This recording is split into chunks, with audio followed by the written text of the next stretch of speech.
র্যাবও আসবে না, পুলিশও আসবে না, ডিবিও আসবে না, ডিজিএফআই আসবে। তো ডিজিএফআই দেখাই যাচ্ছে। এই ডিজিএফআইয়ের পিছনে আয়নাগর যেটা বলি আমি, অ্যাকচুয়ালি তো এটা জয়েন্ট ইন্টিগ্রেশন সেল হিসেবে সবাই চেনে, এমন কোনো ব্যক্তি নেই যে চেনে না। এটা আমরা ছোটোকাল থেকে দেখে আসতাম। জিএম কামরুল যারা ছিল যে অন্যায় কাজটা করে, এরা তো জানে আমি আমার তাদের থ্রেট। নির্বাচন আগে আমাকে ফেসবুকে আপনার সরব বা প্রতিবাদ এই জন্য নাকি অন্য কোনো কারণ ছিল? আমাকে ধরা হয়েছে মেরে ফেলার জন্য, কিন্তু ধরার সময় এটা ঝামেলা বেঁধে যায়। আপনার তো ডিউটিতে থাকেন, আমার বাসাটা হলো 10 নম্বর রোডে 4 নম্বর সেট, ওই জয়েন্টের মধ্যে। রাত 10টার দিকে আমি আমার বন্ধুর বাসা থেকে নামি, আমার বাসা 100 গজ দূরে। আমাদের প্রেসিডেন্ট যে ডিউটি পরিষদ মাহফুজ স্যার, ব্রিগেডিয়ার মাহফুজ, তার বাসার সামনেই। ঠিক এত রাতে এত লোক, আমার হাতে সবসময় রিভলভার থাকে, অবশ্য লাইসেন্স করা রিভলভার। তখন আমি হ্যান্ডস আপ করাই। আল্লাহ আমাকে যথেষ্ট সাহস দিচ্ছে, মহান আল্লাহ যথেষ্ট সাহস দিচ্ছে। আপনি বক্তব্যের মধ্যে আসবে, আমি সবাইকে হ্যান্ডস আপ করে একদিকে নিয়ে যাওয়ার চেষ্টা করি। বাট অনেক লোক তো পিছনের দিকে খেয়াল করতে পারে নাই। সামনে বাসা কেয়ারটেকার ছিল 2 জন, একটা সেকেন্দার, একটা মুক্তার, 2 জনকে ডেকে আনি। ওই বাসাটা আমার পরিচিত বাসা, বন্ধুর বাসা, আমার শালিকা ভাড়া থাকে, সেকেন্দার কেয়ারটেকারদের আমি চিনি। ওদের দিয়ে নিয়ে আসি, ওদের দিয়ে আমি পুরো জিনিসটাকে পুশ করে দেওয়ার মাইকে বাজে চলে যায়, কোনো ঝামেলা যাতে ডিজিএফআই এখানে না করতে পারে। তো আমি জানি ডিউসি এলাকায় র্যাবও আসবে না, পুলিশও আসবে না, ডিবিও আসবে না, ডিজিএফআই আসবে। তো ডিজিএফআই দেখাই যাচ্ছে। আর আমি চাইলে তো গুলি করতে পারতাম, বাট সৈনিক, ইয়াং ছেলে, যে গুলি করা তো যায় না।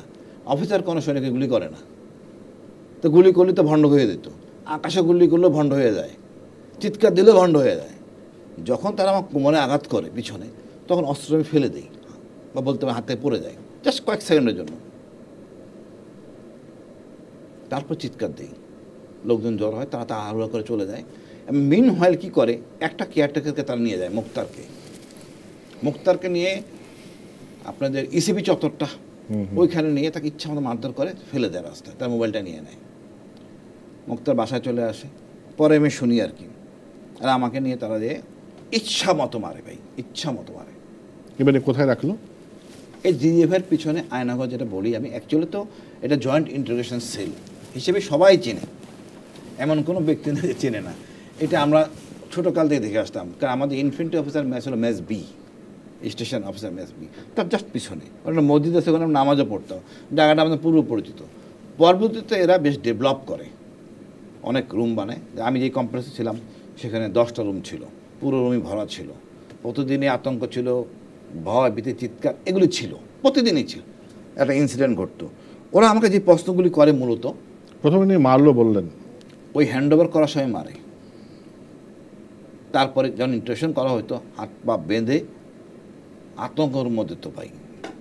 তুই আমার মেয়ের ও লেভেল পরীক্ষা, এ লেভেল পরীক্ষা রেজাল্ট দিবে, তাকে ভর্তি করতে হবে, এটা মাথায় একটা প্ল্যান ছিল। তো এই কাজটা করে। তা আমি জানি যে এটা তো মেরে ফেলার জন্যই আনছে, বা যে প্রশ্নগুলি করে। আপনার মনে হলো কেন যে আপনাকে মেরে ফেলার জন্য? ওর প্রশ্ন ধরটাই তো ঠিক নাই। আমি না মারা গেলে তো আজকে যে সমস্যাটা যে আপনাকে বলতেছি, হয়তো 10 বছর পরে আরও বলতাম, সত্যটা আমি হয়তো লিখে দিতাম, এটা সমস্যা হতো। কোন ধরনের প্রশ্ন করতো আপনাকে? আমাকে প্রশ্ন করা হয়েছে জেনারেল আজিজকে কুখ্যাত জেনারেল আজিজ সেনাপ্রধান হচ্ছে, একটা ফিচার ছিল আমার দেশ পত্রিকা মাহমুদুর রহমানের। ওইটা আমি শেয়ার এবং লাইক দিই। এরকম ভালো এন্টি ইন্ডিয়ান অনেক লাইক দিই, এইগুলি নিয়ে আমার একটু টাচ আপ করে। আমাকে মোবাইলের পাসওয়ার্ড চায়, আমি আমার পাসওয়ার্ড আমার জানা নাই, বাসায় যাও নিয়ে আসো, এই ধরনের কথাবার্তা হচ্ছিলো। তারপরে ব্রিগেডিয়ার জেনারেল আজহার আমাকে রাওয়া ক্লাবে দেখে, একটা বই উদযাপন ছিল বসনিয়ার উপরে। আমার বন্ধু মেজর তাহিদ এটাকে আনে, তো অ্যাম্বাসেডার দিল্লি থেকে বাংলাদেশে আসেন, বসনিয়ান অ্যাম্বাসেডার। ওই উদযাপনে ছিলাম। ওই উদযাপনে আমরা সব মিলে 12 জন লোক ছিলাম। ডিজিএফআই তো কর্মরত অফিসার সহ অবসরপ্রাপ্ত অন্য অফিসার ছিল, সব মিলে 12 জন।